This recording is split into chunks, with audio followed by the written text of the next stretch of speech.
Hello, I'm doing a review about the book called Left to Tell Immaculee Ilibagiza. She is in she was born in 1972 and she's a Rwandan author and motivational speaker, and she is also a Roman Catholic and a Tutsi, who will talk about what Tutsi is later on. And she wrote this book in 2006, which was an autobiographical work, like talking about how she survived the Rwandan genocide. Um, it talks about her experience during the Rwandan genocide in 1994, and she survived through it for 91 days with seven other women in this small, tiny bathroom where Pastor Munizi hid him by, and he was a Hutu, and I will talk about what Hutus later on.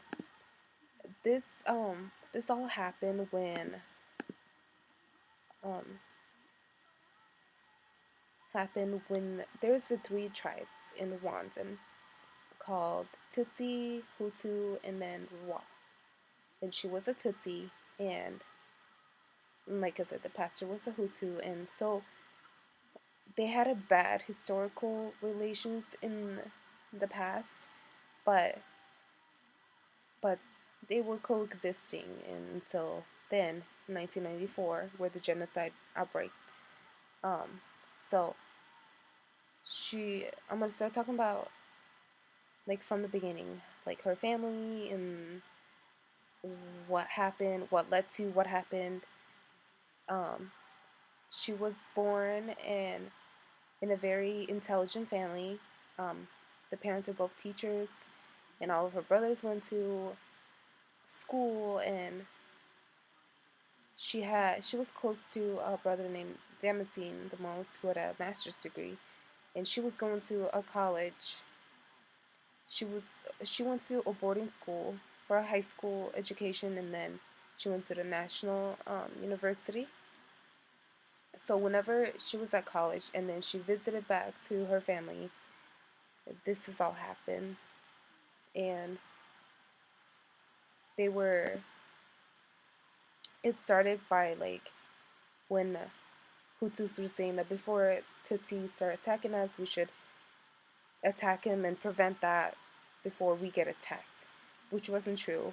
And it was all over the radio and saying like they were saying that just destroy all the Tutsis and all their houses and everything, even the babies, and it was just crazy. And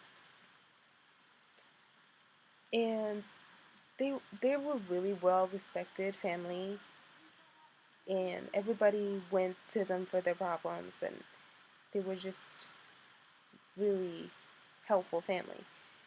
So everybody went after they had a little bit nicer house than the most, and they had a little bit of car, which was luxurious for a Rwandan citizen. And so when the war broke out, more like a genocide, um, the family went apart, and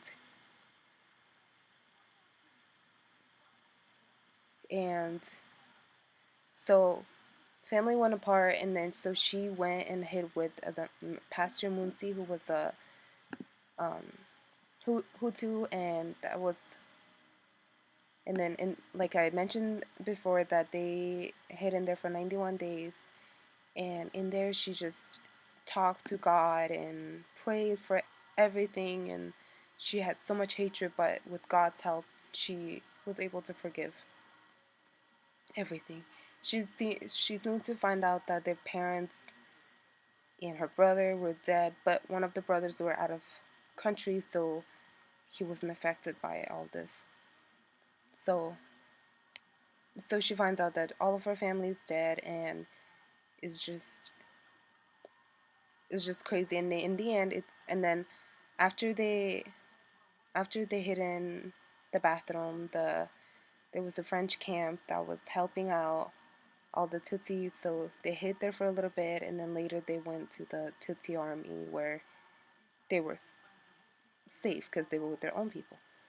And in the end, they found out that who killed who, and there was a man named Felician who was a businessman that was a good friend of her dad, and he he tracked down Immaculee so he can have the house and the family plantation they had, and so he killed the brother Damascene and her mom, and he was tracking down the Immaculee so he can have it all.